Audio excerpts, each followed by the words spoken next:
Hi friends, welcome to Drama Series Tamil. இன்னைக்கு நம்ம பார்க்க போறது மைடன் ஹோம்ஸ்ல எபிசோட் நம்பர் 3 தமிழ்ல பார்க்க போறோம். லாஸ்ட் எபிசோட்ல பாத்தீங்கன்னா நம்ம ஹீரோயின் குளிச்சிட்டு இருக்கும்போது ஹீரோ அவங்களுக்கு மருந்து கொண்டு வந்திருப்பாங்க. அப்போ நம்ம ஹீரோயின் கால் ஸ்லிப் ஆகி கீழே விழுறாங்க. அந்த சத்தம் கேட்டு ஹீரோ கதவை திறந்து பார்த்துடுறாங்க. நம்ம ஹீரோயின் உடனே கத்திக்கிட்டு ஒரு துணி எடுத்து ஹீரோ மேல போட்டுட்டு வெளியில போ அப்படின்னு சொல்றாங்க. ஹீரோ உடனே வெளியில போயிடுறாங்க. ஹீரோயினோட ட்ரெஸ்ஸை வச்சு மூடிக்கிறாங்க. ஆனா நம்ம ஹீரோ எதையுமே பார்க்கல.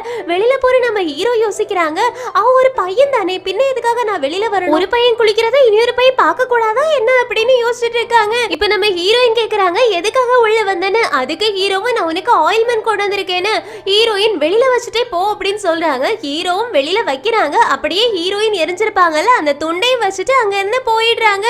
ஹீரோ போனதுக்கு அப்புறமா ஹீரோயின் அந்த ஆயில்மெண்ட்டை எடுத்துட்டு ரூம்குள்ள வராங்க. இங்க கட் பண்ணா நம்ம ஹீரோ சாப்பிட போயிருக்காங்க. அப்படியே நிறைய விஷயங்களை யோசிச்சு பாக்குறாங்க. ஹீரோயின் எதுக்காக என்ன வெளியில போன சொன்னா, அதே மாதிரி அவ கூட இருக்கும் போதெல்லாம் எனக்கு வித்தியாசமா ஃபீல் ஆகுதே அப்படின்னு யோசிச்சுக்கிட்டு இருக்காங்க. அப்போ அசிஸ்டன்ட் வந்துட்டு ஹீரோ நீங்க நூடுல்ஸ் சாப்பிடலையா அப்படின்னு கேக்குறாங்களா. ஹீரோவும் சாப்பிடுறேன் நூடுல்ஸ் நல்லா தான் இருக்கு அப்படின்னு சொல்லிட்டு அசிஸ்டன்ட் இங்க வா அப்படின்னு சொல்லி கூப்பிட்டு காதுல எதையோ ஒண்ணு சொல்றாங்க. இங்க சீன் கட் ஆகுது. இப்போ ஜயோவும் ரோஷிவாவும் நம்ம ஹீரோயின் கிட்ட சொல்லிட்டு போட்டாங்க, ஃபுட்டை பத்தி எல்லாம் நீங்க கவலைப்படாதீங்க, நாங்க நிறையவே வாங்கி வச்சுட்டோம், எல்லா மக்களுக்கும் நம்ம கொடுக்கலாம் அப்படின்னு சொல்லிட்டு கதவை திறக்கிறாங்க. வெளியில ஒரு படையே நின்னுட்டு நம்ம ஹீரோயின் மேல அம்பைற மாதிரி நிக்கிறாங்க. ஹீரோயின் ரோஷிவா ஜயோ 4 பேருமே பயந்து போயிடுறாங்க.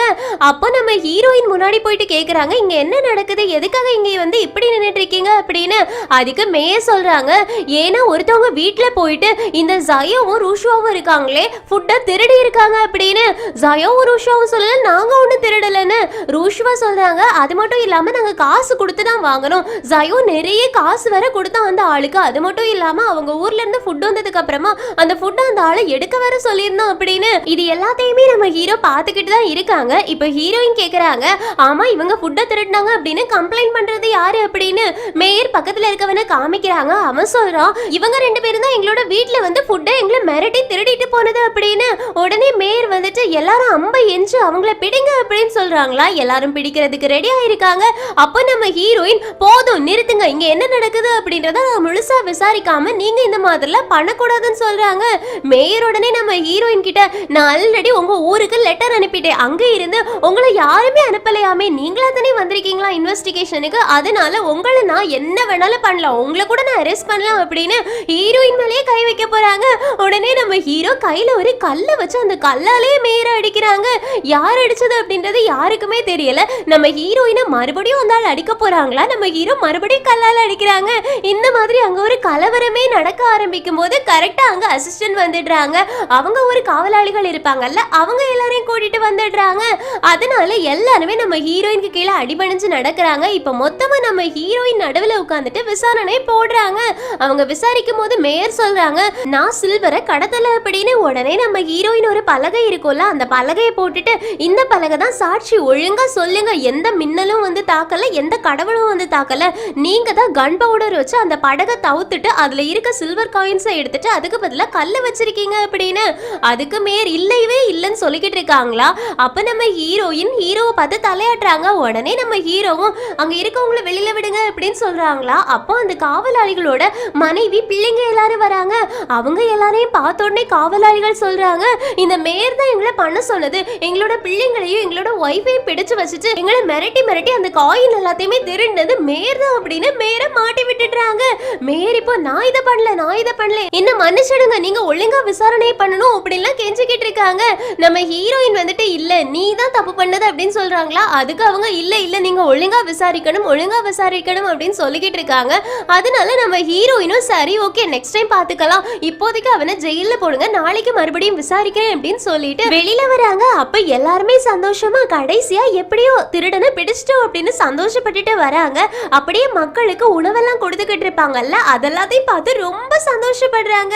கடைசியா எல்லாரும் சேர்ந்து உட்கார்ந்து சாப்பிட்டுட்டு இருக்காங்க. ஹீரோயின் ஹீரோவுக்கு தேங்க்ஸ் சொல்றாங்க. அவங்க மட்டும் இல்லனா கவுன் பவுடர் தான் யூஸ் பண்ணிருக்காங்க அப்படின்றத நம்மளால கண்டுபிடிக்க முடிஞ்சிருக்காது அப்படின்னு நம்ம ஹீரோவும் ஹீரோயினை புகழ்ந்துட்டு இருக்காங்க. இப்படியே மாறி மாறி புகழ்ந்து எல்லாருமே சாப்பிட்டு ஜாலியா என்ஜாய் பண்ணிக்கிட்டு இருக்காங்க.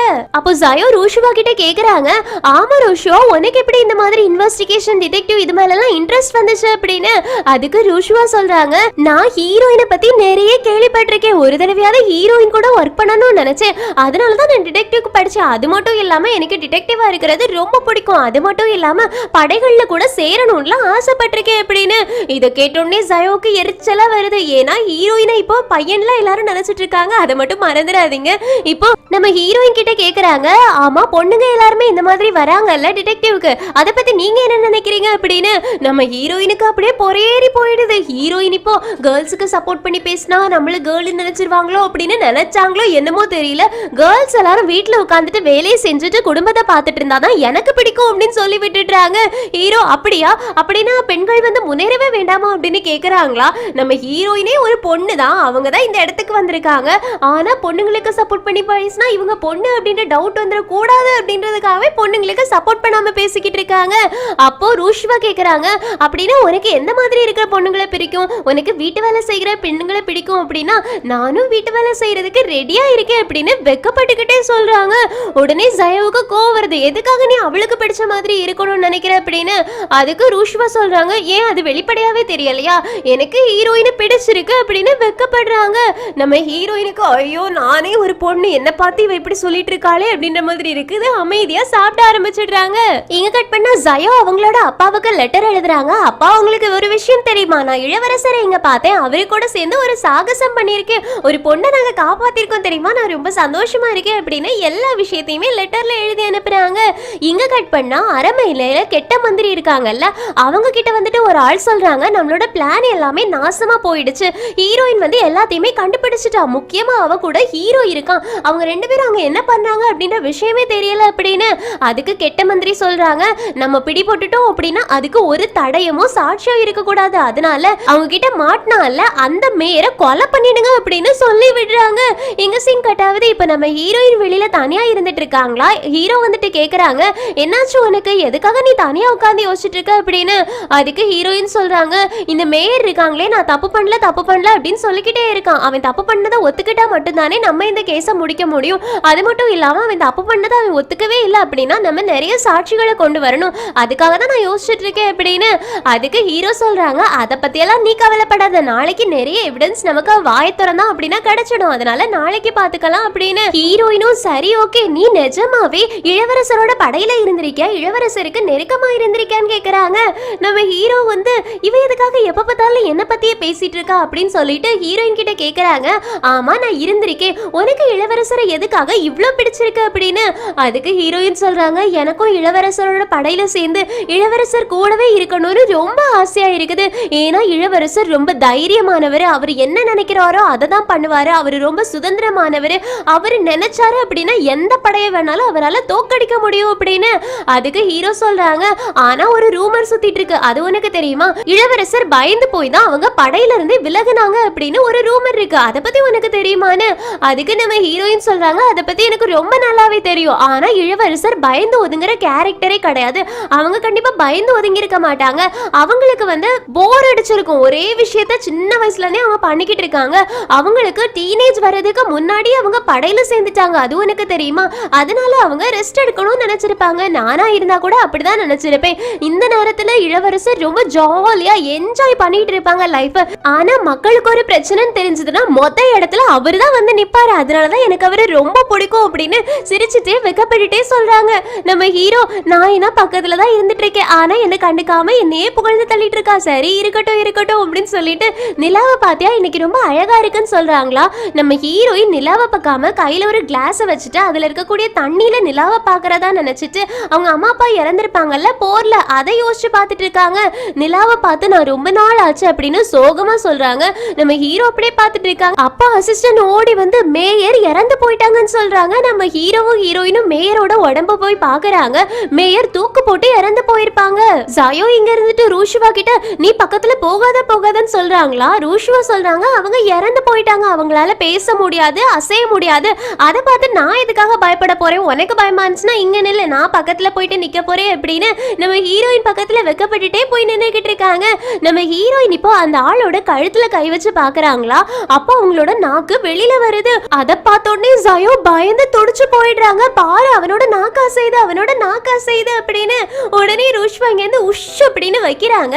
நம்ம ஹீரோயின் சொல்றாங்க இதெல்லாம் நார்மல் தான், அவன் தூக்கு போட்டு இறந்து போயிருக்கான். தூக்கு போட்டு இறந்து போகும்போது நாக்கு வெளியில வர்றது சகஜம் தான், நம்ம இந்த மாதிரிலாம் பண்ணும்போது நாக்கு அசையதான் செய்யும் அப்படின்னு. அதுக்கு ஜயோவும் ஓ அப்படியா அப்படின்னு சொல்லி கேட்டுட்டு நடுங்கிட்டே இருக்காங்களா. இதை பார்த்தோன்னே நம்ம ஹீரோக்கு புரிஞ்சிருச்சு இவன் ரொம்ப பயப்படுறான் அப்படின்னு. அதனால ஜயோ பக்கத்துல போயிட்டு ஜயோ நான் வெளியில வந்து குதிரையை கட்டி வச்சிருந்தேன், அந்த குதிரை வந்து தப்பிச்சு போயிடுச்சா இல்லையான்னு எனக்கு தெரிய மாட்டேங்குது, நான் ஒழுங்கா கட்டினேனான்னு கூட எனக்கு தெரியல, அதனால அதை மட்டும் நீ போய் பார்த்துட்டு வருவியா அப்படின்னு. எப்படி ஜயோவை வந்து அவமானப்படுத்தாம நீ ரொம்ப பயந்துட்ட அப்படின்னு அவமானப்படுத்தாம சோதனமா வெளியில அனுப்பி வைக்கிறாங்கன்னு பாருங்க. ஜயோவும் சரி ஓகே ரூஷ்வா நீ என் கூட வா, ரூஷ்வா நீ என் கூட வா அப்படின்னு கூட்டிட்டு போயிடுறாங்க. வெளியில போகும்போது ரூஷ்வா கேக்குறாங்க நீ எதுக்காக என்ன கூட்டிட்டு வர, உன்கிட்ட தானே ஹீரோ வேலையை சொன்னா அப்புறம் எதுக்காக என்ன கூட்டிட்டு வந்த அப்படின்னு. அதுக்கு ஜயோ சொல்றாங்க பொண்ணுங்கெல்லாம் இந்த மாதிரி இடத்துல இருக்க கூடாது, அவன் ஒரு பையன் இறந்து போனவே, அவன் பக்கத்துல எல்லாம் நீ இப்படி நிக்க கூடாது அப்படின்னு. அதுக்கு ரூஷ்வா கேக்குறாங்க நீ எந்த காலத்துல இருந்துகிட்டு இருக்க, இப்ப நான் போயிட்டு அவன் பக்கத்துல நிக்கல அப்படின்னா என்னால எப்படி இன்வெஸ்டிகேஷன் பண்ண முடியும், கேஸ் எல்லாம் எப்படி என்னால கண்டுபிடிக்க முடியும், அதனால எனக்கு பயம் கிடையாது, உனக்கு பயமா இருந்துச்சுன்னா நீ போ அப்படின்னு சொல்லிட்டு இருக்காங்களா. அதுக்கு ஜயோ நம்ம குதிரையை பார்க்கணும் வா வா அப்படின்னு அங்க இருந்து கூட்டிட்டு போயிடுறாங்க. உள்ள நம்ம ஹீரோ ஹீரோயின் கிட்ட கேக்குறாங்க இவன் நிஜமாவே இறந்துதான் போயிருக்கானா இல்லனா யாராவது கொலை பண்ணிட்டாங்களா அப்படின்னு. அதுக்கு நம்ம ஹீரோயின் சொல்றாங்க அவனுக்கும் இருக்கக்கூடிய தழும்ப பார்க்கும்போது கண்டிப்பா அவன் சூசைட் பண்ணிருக்கதா நிறைய சான்சஸ் இருக்கு அப்படின்னு சொல்லிட்டு ஒரு கயிறை கொண்டு வந்து ஹீரோவோட கழுத்து மேல கட்டிட்டு இந்த கயிறு உன்னோட கழுத்தை இருக்கும்போது இங்க இங்க இந்த மாதிரி மார்க் விழுது பாரு, இதே மாதிரி தானே அவனோடதுலயும் இருக்கு, அதனால சூசைட் தான் பண்ணிருக்கான் அப்படின்னு சொல்றாங்க. நம்ம ஹீரோ நீ என் கழுத்து மேல கயிறை போட்டுட்டு இருக்க உனக்கு தெரியுதா அப்படின்னு சொல்லி கேக்குறாங்களா. உடனே நம்ம ஹீரோயின் ஆமால அப்படின்னு சொல்லிட்டு சாரி சொல்லிட்டு கயிறை கலத்திடுறாங்க. நம்ம ஹீரோ ஐயோ அப்படின்னு பாத்துக்கிட்டு இருக்காங்க. உன் கூடலாம் இன்வெஸ்டிகேஷன் பண்றது உயிரை கையில பிடிச்சிட்டு பண்றத மாதிரி தாமா அப்படின்னு சொல்றாங்க. இந்த பக்கம் வெளியில ஜயோவும் ரூஷ்வாவும் வந்துடுறாங்க. ரூஷ்வா சொல்றாங்க நான் உள்ள போக போறேன் அப்படின்னு. அப்ப டக்குன்னு ஒரு சத்தம் கேக்குது. உடனே ஜயோ ரூஷ்வாவை மறைச்சு வச்சுட்டு ரூஷ்வா நீ பயப்படாத நான் இருக்கேன்னு சொல்றாங்க. ரூஷ்வா அட பாவி அது வேற ஏதோ சத்தம், நான் அதுக்கு பயப்படல, நீ எதுக்காக பயப்படுறடா அப்படின்னு சொல்லி கேட்டுட்டு இருக்காங்களா. நம்ம ஜயமும் ஓ அப்படியா நீ பயப்படலையா அப்படின்னு சொல்லி கேட்டுட்டு மின்மினி பூச்சி வருதா அதை பார்த்து பயந்துட்டு ரூஷ்வா நீ பயப்படாத நான் இருக்கேன் மறுபடியும் ஹக் பண்ண போறாங்க. ரூஷ்வா சொல்றாங்க அது ஒரு மின்மினி பூச்சி, அதை பார்த்து எதுக்காகடா நான் பயப்பட போறேன், நீ பயந்துட்டு இருக்காத அப்படின்னு சொல்றாங்களா. ஜயமும் நான் பயப்படலையே அப்படின்னு நல்லா சமாளிச்சுட்டு இருக்காங்க. இந்த பக்கம் உள்ள நம்ம ஹீரோயின் ஹீரோவோட கழுத்தை பாக்குறாங்க. மார்க் விழுந்திருக்கிறதுனால தாங்கிட்ட இருக்கக்கூடிய கர்ச்சிப்பை எடுத்து ஸ்கார்ப் மாதிரி கட்டி விட்டு இந்த தழும்பு வேற யாராவது பார்த்தாங்க அப்படின்னா தப்பா நினைப்பாங்க, அதனாலதான் இதை வச்சு மறைச்சுக்கோன்னு சொல்றாங்க. நம்ம ஹீரோயின் கையை எடுக்கும் போது ஹீரோ கையை பிடிச்சிடுறாங்க. ஹீரோயினுக்கு செம்ம ஷாக் ஆகுது. அப்படியே ஹார்ட் எல்லாம் டப்பு டப்பு டப்புன்னு அடிக்க ஆரம்பிக்குது. நர்வஸ் ஆகுறாங்க. டக்குன்னு திரும்பிக்கிறாங்க. திரும்பி ஏதோ ஸ்லோகன் சொல்லிக்கிட்டு இருக்காங்களா. ஹீரோ பக்கத்துல வந்து கேக்குறாங்க நீ என்ன புலம்பிக்கிட்டு இருக்க, எனக்கு எதுவும் கேட்கலன்னு. உடனே நம்ம ஹீரோயின் சாரி அப்படின்னு சொல்லிட்டு வெளியில இறங்கி போயிடுறாங்க. வெளியில இருந்துட்டு ரூஷ்வா ஒரு வழியா வந்துட்டீங்களா அப்படின்னு கேக்குறாங்களா. அப்போ ஜயோ ஹீரோயினோட பேச பார்த்துட்டு உன்னோட கண்ணம்லாம் எதுக்காக ரெட்டா இருக்குது அப்படின்னு. நம்ம ஹீரோயின் உள்ள ரொம்ப சூடா இருந்துச்சு அதனாலதான் அப்படின்னு சொல்றாங்க.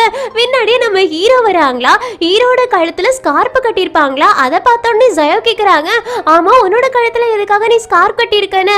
அதுக்கு ஹீரோக்கு சொல்றாங்க உள்ள ரொம்ப குளிர்ச்சு அதனால தானே. இப்ப எல்லாரும் அங்க இருந்து கிளம்பிடுறாங்க. அப்ப ஜயோ மட்டும் யோசிக்கிறாங்க ஹீரோயின் வந்துட்டு சூடா இருந்துச்சுன்னு சொன்னா இவன் வந்துட்டு குளிர்துன்னு சொல்றான். அப்போ உள்ள குளிரா இருந்துச்சா சூடா இருந்துச்சா ஏன் ஏதாவது சொல்லிட்டு போங்க அங்க பேயா இருந்துச்சு அப்படின்னு பின்னாடியே பயந்து ஓடுறாங்க. இங்க சீன் கட் ஆகுது. நைட்டு நம்ம ஹீரோவுக்கு ஒரே போர் கனவா வந்துகிட்டு இருக்கு. எல்லாருமே இறந்து கிடக்குற மாதிரி கனவு வந்துட்டு இருக்கா. டக்குன்னு அலறிக்கிட்டே முழிக்கிறாங்க. அசிஸ்டன்ட் வந்துட்டு என்னாச்சு ஹீரோன்னு கேக்குறாங்க. அதுக்கு நம்ம ஹீரோ அதெல்லாம் ஒண்ணும் இல்ல நான் நல்லா தான் இருக்கேன், மூளைய மயக்கிற பொடி இங்க எங்க கிடைக்கும் அப்படின்றத மட்டும் விசாரிச்சு வச்சுக்கோ அப்படின்னு சொல்லிட்டு அசிஸ்டன்ட் அனுப்பி வைக்கிறாங்க. இங்க கட் பண்ண அடுத்த நாள் காலையில எல்லாரும் சேர்ந்து சாப்பிட்டுட்டு இருக்கும் போது நம்ம ஹீரோ சொல்றாங்க நேத்துக்கு நைட்டு எனக்கு கெட்ட கெட்ட கனவா வந்துட்டு இருந்துச்சு, அது எல்லாத்துக்குமே காரணம் மூளைய மயக்கிற பொடிதான். அன்னைக்கு இறந்து கிடந்தால அவனை போய் நான் பார்க்கும்போது நான் நிறைய சுவாசிச்சுட்டு அந்த சுவாசத்தினாலதான் எனக்கு நைட்டு ஃபுல்லா கெட்ட கெட்ட கனவு வந்துருச்சு. ஆக்சுவலி மேயர் எப்படி இறந்திருப்பாங்க அப்படின்னா இந்த மூளைய மயக்கக்கூடிய பொடி இருக்குல்ல அதை யாரோ ஒரு ஆள் மேயருக்கு கொடுத்திருக்காங்க. மேயர் அதை சாப்பிட்டதுனால மேயருக்கு வந்துட்டு நிறைய ஹாலோசினேஷன் வந்திருக்கும். அவங்களுக்கு உள்ளதுலேயே ரொம்ப கஷ்டமான நம்மளே தூக்கு போட்டு செத்து போயிடலாம் அப்படின்னு மனசை உருக்குற மாதிரி விஷயங்கள் எல்லாமே கனவா வந்திருக்கும். அந்த கனவை தாங்கிக்க முடியாம மனசு கஷ்டத்துல தூக்கு போட்டு இறந்து போயிருப்பாங்க. இருப்பாங்க. ஆக்சுவலி இது சூசைட் தான், ஆனா சூசைடா கன்வெர்ட் பண்றதுக்காக இந்த மாதிரி பண்ணிருக்காங்க அப்படின்னு நம்ம ஹீரோயின் அப்படின்னா அந்த ட்ரக் வந்துட்டு எங்க கிடைக்குது அப்படின்றத கண்டுபிடிக்கணும். அது மட்டும் இல்லாம முதல்ல போயிட்டு மேரோட உடம்புல அந்த ட்ரக் இருக்கான்றத கண்டுபிடிக்கணும்னு அதுக்கு ரூஷுவா சொல்றாங்க, நான் உங்க கூட வரேன், எனக்கு தான் ட்ரக்ஸை பத்தி நிறைய தெரியும், அதனால நான் வரேன் அப்படின்னு.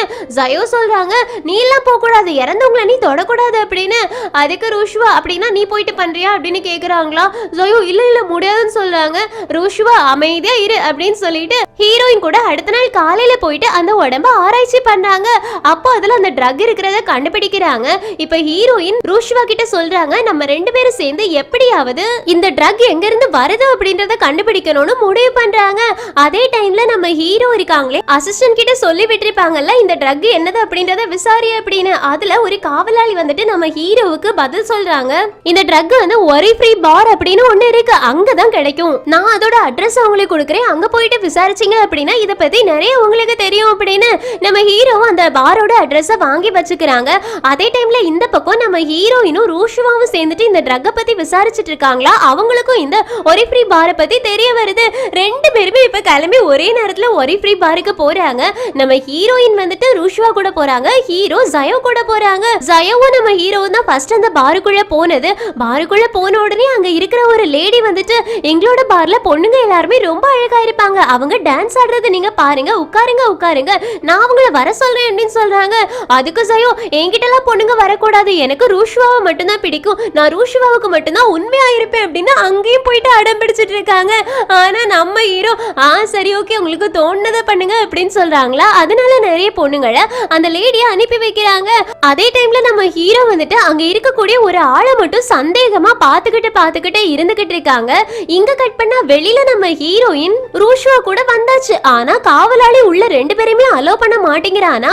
அதனால ரூஷுவா, எங்களை எப்படி நீ அலோ பண்ணாம இருக்கலாம் அப்படி இப்படின்னு கத்தி சண்டை போட ஆரம்பிக்கிறாங்க. உடனே நம்ம ஹீரோயின் ரூஷுவாவை தள்ளி இழுத்துட்டு வந்து சொல்றாங்க, இந்த மாதிரிலாம் இங்க நின்னுட்டு இருந்தா உள்ள விட மாட்டான், நம்ம வேற ஏதாவது வழிதான் யோசிக்கணும்னு. அதுக்கு ரூஷுவா சொல்றாங்க, அதை என்கிட்ட விட்டுடு, எப்படி நான் உன்னை உள்ள அனுப்பி வச்சுட்டு நானும் உள்ள வரேன் அப்படின்றத பாரு அப்படின்னு நேரா அதே காவலாளி கிட்ட போறாங்க. அதை எப்படி நீங்க பொண்ணுங்களை அலோவ் பண்ணாம இருக்கலாம், என்னோட ஆளு, நான் லவ் பண்ற பையன் உள்ள இருக்கான், இனி ஒரு பொண்ணு கூட சேர்ந்து இருக்கிறதுக்காக உள்ள வந்திருக்கான், நான் அவனை உடனே வெளியே வர சொல்லி ஆகணும், ஒன்லி என்ன உள்ள அனுப்பி இல்லைன்னா அவனை வெளியில அனுப்பி ஏதாவது பண்ணு அப்படின்னு சண்டை போட்டுக்கிட்டு இருக்காங்க. அந்த கேப்ல நம்ம ஹீரோயின் மெதுவா உள்ள போயிடுறாங்க. உள்ள போனதுக்கு அப்புறமா ஒரு ஆளோட நேம சொல்லி கேபினை கேக்குறாங்க. அங்க இருக்கவங்களும் சொல்லி கொடுக்குறாங்க. அவங்கள தேடி நம்ம ஹீரோயின் போயிட்டு இருக்கும் போது அதே இடத்துல கீழே தானே நம்ம ஹீரோ இருந்துட்டு இருக்காங்க. ஹீரோ தன்னோட மடியில ஒரு பொண்ணை வச்சுட்டு அவங்க கிட்ட கடலை போடுற மாதிரியே தான் முன்னாடி இருக்கக்கூடிய ஒரு ஆளை வேவ பார்த்துக்கிட்டு இருக்காங்க. அப்ப ஜயோ மட்டும், எந்த பொண்ணும் என் பக்கத்துல வராதீங்க, எனக்கு எந்த ட்ரக்ஸும் தராதீங்க, நான் ஜஸ்ட் இங்க உட்காரதான் வந்திருக்கேன் அப்படின்லாம் சொல்லிக்கிட்டு இருக்காங்க. அப்போ உள்ள ரூஷுவா வந்துடுறாங்க. ரூஷுவா ஜயோவை பார்த்தோன்னே, நீ என்ன ஏமாத்திட்டு பொண்ணுங்க கூட இருக்கிறதுக்காக வந்தியா, உன்னை இருக்கே அப்படின்னு சொல்லிட்டு காதை பிடிச்சு திருகி சண்டை போட்டுக்கிட்டு இருக்காங்க. அப்போ ஜயோ சொல்றாங்க, நான் ஒண்ணு வரல, ஹீரோ தான் என்ன கூட்டிட்டு வந்தான், அவனை திட்டு என்ன திட்டாத, நான் இங்க வந்து சும்மா தான் இருந்தேன் அப்படின்னு சொல்லிட்டு இருக்காங்களா. ஆனா ரூஷுவா ஜயோவை துரத்தி அடிக்க ஆரம்பிக்கிறாங்க. அதை பார்த்துட்டு நம்ம ஹீரோ ஒரு ஆளை பார்த்து முறைச்சிட்டு இருந்திருப்பாங்கல்ல, அந்த ஆள் வந்து விழுந்து சிரிக்க ஆரம்பிக்கிறாங்க. இந்த சத்தம் கேட்டு மேல இருந்து நம்ம ஹீரோயின் கீழே உத்து பாக்குறாங்க. அப்போ ரூஷுவாவும் ஜயோவும் சண்டையும் போட்டுட்டு இருக்காங்க. அதே மாதிரியே நம்ம ஹீரோவும் தன்னோட மடியில ஒரு பொண்ணை உட்கார வச்சுட்டு அந்த பொண்ணை அப்பதான் கீழே இறக்கி விட்டு சியர்ஸ் பண்ணிட்டு இருக்காங்க. நம்ம ஹீரோயின் அதை பார்த்து அப்படியே முறைச்சிட்டு இருக்காங்க. இங்க சிங் கேட்டாவது இந்த எபிசோட் முடியுது. நம்ம ஹீரோயினுக்கு ஹீரோ பொண்ணுங்க கூட பேசுறது பிடிக்காம ஆகுதா, பொசசிவ் ஆகுதா, அதே மாதிரி ஜயோ ரூஷுவா கையில மாட்டிக்கிட்டு சாக போறாங்க. அதெல்லாம் பாக்குறதுக்கு ரொம்பவே காமெடியா இருக்கும். அது எல்லாத்தையும் அடுத்தடுத்த எபிசோட்ஸ் பார்த்து தெரிஞ்சுக்கலாம். ஸோ அடுத்தடுத்த எபிசோட்ஸ்க்காக வெயிட் பண்ணுங்க. இந்த எக்ஸ்பிளனேஷன் உங்களுக்கு பிடிச்சிருந்துச்சுன்னா லைக் பண்ணுங்க, மறக்காம சேனலை சப்ஸ்கிரைப் பண்ணிடுங்க. Thank you friends, take care, bye bye.